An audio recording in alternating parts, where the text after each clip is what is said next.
There's no amount of money you could offer me to make me face him again because I like why? Yeah, you've got it. You want to know. At the end of the day, money isn't everything. There's certain glimpses of glory you get, and you need to hang on to them. For me, that was one of them.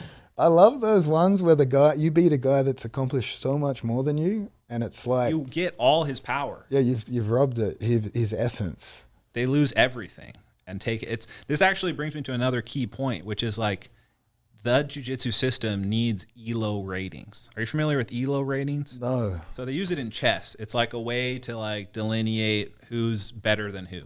And so they pair you up with like equally skilled opponents. But in jiu-jitsu, we don't have that. But with ELO ratings, there's a decay if you don't compete. But if there's a discrepancy in points, the guy who's like lower discrepancy gets your points. So you have a lot more to lose by fighting a lower ranked guy, but you also have a lot to lose by not fighting. And like in a situation like where I beat Marigali, he probably had like higher ELO than me, but not after I beat him, you know? And I think that's the kind of thing we need because it's not actually money that motivates these guys.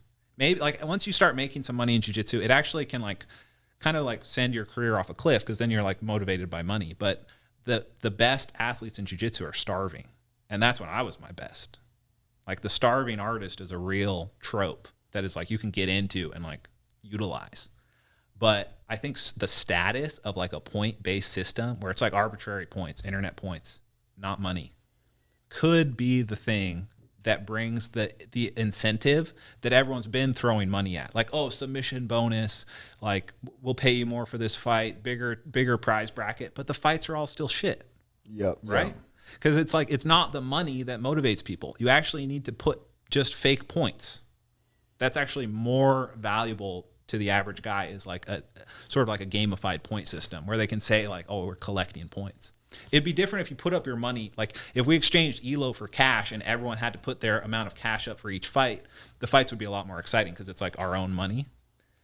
But what do you think of that? Like a point system where you don't even have to have brackets anymore because it's just like, hey, this guy's ELO is matched with this guy's ELO. You can meet anywhere in the country. And as long as the result is recorded and added to the ELO base, you'll like see the shift. The shift in ranking. Exactly. Because right now rankings are arbitrary. It's like who the flow guys say is like the best guy, right? Well, I used a Jedi mind trick on the rankings. I just kept saying I was the second best grappler in the world.